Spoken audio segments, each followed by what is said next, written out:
నమస్తే అందరికీ.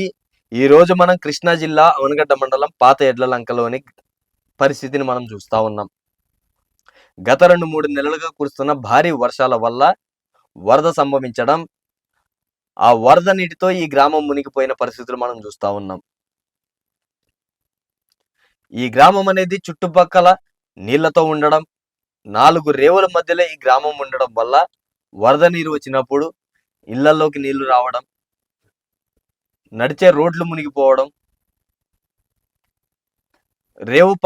రేవు పక్కన ఉన్న ఇల్లు కోతకు గురవ్వడం, చెట్లు కోతలకు గురవ్వడం, అవి రేవులో కలిసిపోవడం మనం పరిస్థితులు చూస్తా ఉన్నాం. ఇక్కడ ప్రజలతో మాట్లాడితే మేము పొద్దున్న లేచినప్పటి నుంచి రాత్రి పడుకునే వరకు మా ప్రాణాలు గుప్పెట్లో పెట్టుకుని ఉంటున్నాం. ఈ రోజు బతికితే చాలు అన్న పరిస్థితులు ఇక్కడ ప్రజలు చెప్తా ఉన్నారు. ఎందుకంటే వరద వచ్చినప్పుడు ఆ ఫ్లోటింగ్ కి ఎంతవరకు కోతకు గురయ్యి ఎంతవరకు రేవులో కలిసిపోతుందో తెలియని పరిస్థితి. రోజు రోజుకి కొంచెం అంటే కొంచెం అన్నా కానీ రేవులో కలిసిపోయిన పరిస్థితులు మనం చూస్తా ఉన్నాం. సరైన రహదారి లేదు. ఇవి లేదన్నా పని చేసుకోవాలి అంటే అవనగడ్డ వెళ్ళాల్సిందే. ఏదన్నా ఖర్చులు తెచ్చుకోవాలి అంటే అవనగడ్డ వెళ్ళాల్సిందే. తినడానికి బియ్యం తెచ్చుకోవాలంటే అవనగడ్డ వెళ్ళాల్సిందే. ఉప్పుకి, పప్పుకి, చింతపండుకి, దేనికైనా, నూనెకైనా కానీ అవనగడ్డ వెళ్ళాల్సిందే. కానీ ఆ అవనగడ్డ వెళ్ళాలి అంటే ప్రాణాలు గుప్పెట్లో పెట్టుకుని పడవలో ప్రయాణించాల్సిన పరిస్థితి. దాదాపు 1 కిలోమీటర్ పడవలో ప్రయాణించి అవనగడ్డ చేరుకుని మళ్ళా వాళ్ళ పని ముగించుకుని మళ్ళా తిరిగి వచ్చి మళ్ళా దాదాపు 1 కిలోమీటర్ పడవలో ప్రయాణం చేయాల్సిన పరిస్థితి. ఇక్కడ ప్రజలతో మాట్లాడితే ఒకటే అంటా ఉన్నారు. నాయకులు ఎవరైనా కానీ ఎవరు అనేది మాకు సంబంధం లేదు. మాకెవరు సహాయం చేస్తారో మేము వాళ్ళతో ఉంటాం. గతంలో మేము ఎంతో మంది నాయకుల్ని నమ్మి వారికి మేము ఓట్లు వేసాం.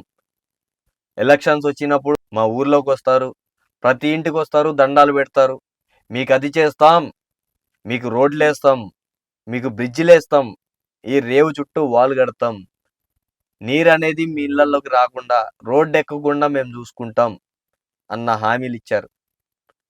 అది నమ్మి ఎవరైతే ఏముంది మాకు సహాయం చేస్తారు అని నమ్మి మేము వారికి ఓట్లేసి గెలిపించుకున్న పరిస్థితులు. కానీ ఎలక్షన్స్ అయ్యి వాళ్ళు గెలిచిన తర్వాత కనీసం మా ఊరి వైపు కన్నెత్తి చూడని పరిస్థితులు ఉన్నాయని చెప్పేసి ఇక్కడ ప్రజలు మనకు తెలియజేస్తా ఉన్నారు. ఇప్పుడైతే ప్రజలు ఒకటే అడుగుతున్నారు, నాయకులు ఎవరైనా కానీ ఇక్కడ పరిస్థితిని అర్థం చేసుకుని వీరికి ఏదన్నా సాయం చేయాలని చెప్పేసి వీరు కోరుతా ఉన్నారు. వరద వచ్చిన ప్రతిసారి ఇల్లు కొట్టుకుపోవడం, గత సంవత్సరంలో వచ్చిన వరదకి 2 ఇళ్ళు వరదలో కొట్టుకుపోవడం, గత 2-3 నెలలుగా వచ్చిన వరదకి చెట్లు కొట్టుకుపోవడం మనం చూస్తా ఉన్నాం. కొంచెం కొంచెం కోతకు గురవుతానే ఉంది. ఇక్కడ చిన్నపిల్లలు స్కూల్కి వెళ్ళాలన్నా, పెద్దవాళ్ళు పనికి వెళ్ళాలన్నా, ఎవరన్నా ఎమర్జెన్సీ అని హాస్పిటల్కి వెళ్ళాలి అన్నా ఈ రేవు దాటి దాదాపు 1 కిలోమీటర్ పడవలో ప్రయాణం చేసి రేవు దాటి అవతల అవనగడ్డ వెళ్ళాల్సిన పరిస్థితి. ఇట్లాంటి పరిస్థితుల్లో ఎవరికైనా ఎమర్జెన్సీలో వెళ్ళాలి అంటే ప్రాణాలు గుప్పెట్లో పెట్టుకోవాల్సిందే. ఇక్కడున్న వందలాది కుటుంబాలు సహాయం కోరుతా ఉన్నారు. దయతో అర్థం చేసుకుని నాయకులు ఎవరైనా కానీ వీరి పరిస్థితిని అర్థం చేసుకుని వీరికి మీరు చేయగలిగిన సాయం వీరికి చేసి కనీసం వీరి ప్రాణాలనైనా కాపాడాల్సిందిగా వీళ్ళు కోరుకుంటా ఉన్నారు. నీటి కొరత ఏర్పడతా ఉంది.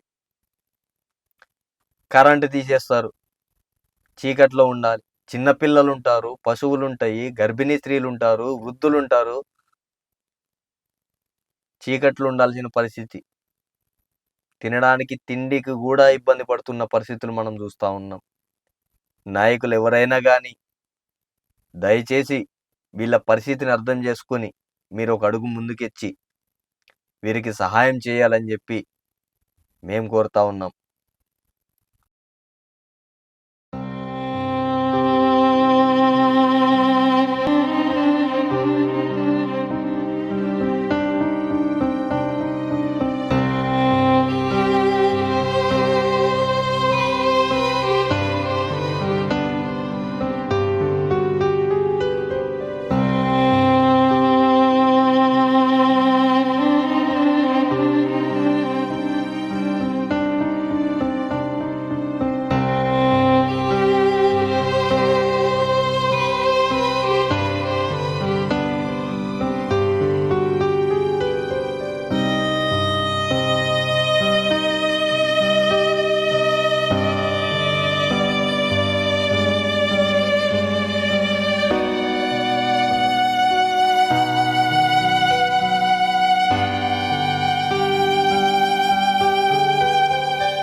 Vamos cañera.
ముందు చివరి 3 ఇళ్ళు అన్నాయి.